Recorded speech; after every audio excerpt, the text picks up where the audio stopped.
just finished up the battle. You guys are gonna get ready to go hit that battle, but let's go over it together. What you have today are 3 8-minute AMRAPs with a 1-minute rest in between. So this is a section of 8. Let's rest a minute, section of 8, rest a minute, section of 8, rest, and you're done. After this, okay, so you're gonna start with this. Sorry, 400-meter run. If you don't know what 400 meters is, it's just 2 minutes in one direction and 2 minutes back. Don't sandbag. You wanna get that sprint in and sprint back. Then you're gonna rotate into 30 cone touches and 15 burpees. And you're just gonna do those 2 movements until you accumulate to that 8-minute mark. Then you're gonna rest. You're gonna run just one time, right? Whew, it's not in the AMRAP. Then you're gonna go ahead and do shoulder press, bent over rows. Shoulder press, bent over rows. You're gonna rest a minute. You have your third run, so you only should be running 3 times. And then you're gonna rotate in that AMRAP 50 double unders or single unders, 20 tuck crunches. 50, 20, 50, 20. And then you're done. So let's go over those movements. If you have your dumbbells, like you should, go ahead and just put that dumbbell up on its front end or back end, and you're gonna wanna try to get your foot to touch the top of the dumbbell. So you're going to just jump into 30 times until you touch or tap the top of that dumbbell. 15 burpees, chest and thighs hit the ground on a burpee.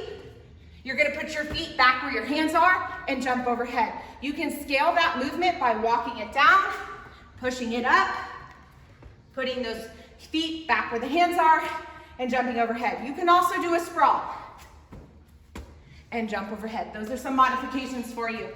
Then you're gonna do that run just one time into shoulder press, bent over row. Grab those dumbbells. Shoulder press is no cheat. You're gonna rack those dumbbells on your shoulders and push straight overhead and back down, straight overhead, back down. Make sure to keep that chin nice and tucked for me, and back down. Good job. Bent over rows. Your hands are full, you got a baby, you got something in your hands and you need to shut the car door, right? You're panicking, I need to shut the car door. All of a sudden you notice that my rear goes back, but the dumbbells fall down in front of me. I'm keeping that chest nice and tall, but these dumbbells are hanging, not because I'm bending over, but because I'm pushing my butt back. So these dumbbells are gonna hang, and you're gonna bring them straight up to your chest and back down. Straight up to your chest and back down. That is the shoulder press, bent over rows.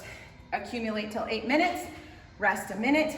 Into your last 8 minutes, you're gonna do that one run or 2 minutes in one direction, back 2 minutes into 50 double unders or single unders or 20 tuck crunches.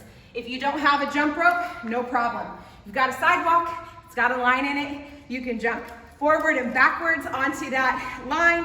You can also mock jump rope if you have a jump rope and you're just not feeling like you're great at it. Other than that, the cues for jump roping are just making sure that you keep those handlebars in front of you and your shoulders back and down. We tend to get tense and all of a sudden we start jump roping like this. So tuck crunches, last thing guys.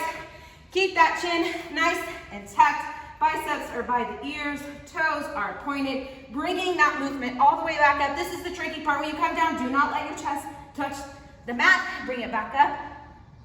Bring it back up until you accumulate 8 minutes, and then you're done. Go get it done, warriors.